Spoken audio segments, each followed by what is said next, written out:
Annick, je te résume la question d'un monsieur qui dit « Peut-on faire le chemin que vous décrivez sans être chrétien ?»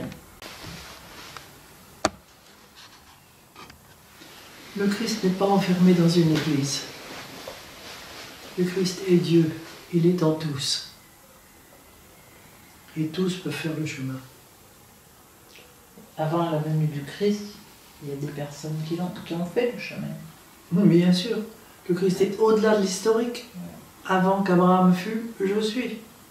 Donc il est de toute éternité. Il est de toute éternité, c'est-à-dire qu'il est l'instant de tous les instants du temps. Et c'est dire qu'il est en tout être humain. Alors il va être perçu sous des noms différents dans les différentes traditions. Mais il est.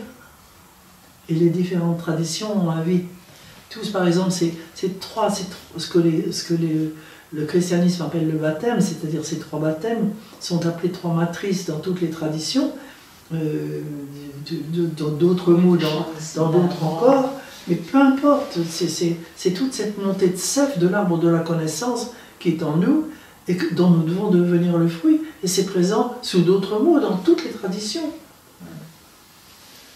Donc c'est être esclave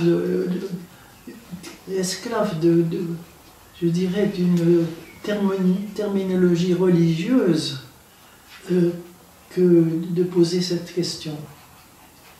Il faut sortir de cet esclavage religieux pour entrer dans l'expérience personnelle intérieure profonde. Ça ne veut pas dire de quitter la religion, de quitter la tradition en question. Mais je fais une différence entre la religion et la tradition.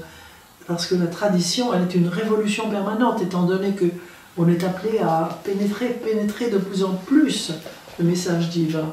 Alors que le religieux stoppe, il fige. Et c'est justement ça dont il faut se libérer. Dans un retournement personnel, intérieur, on quitte le collectif pour entrer dans la personne.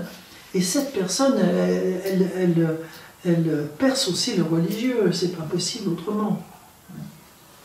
Dans la question qui était un peu complexe, que j'ai senti, c'est quelqu'un blessé par l'Église, par... Mais bien sûr, il y a beaucoup d'êtres qui sont blessés par ça. Voilà.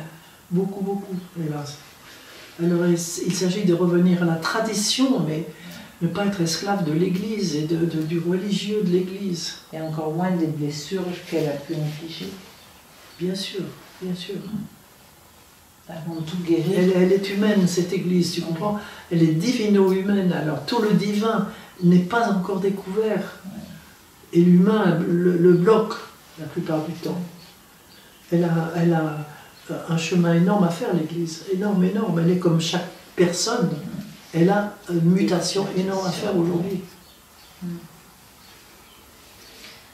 Merci Annick.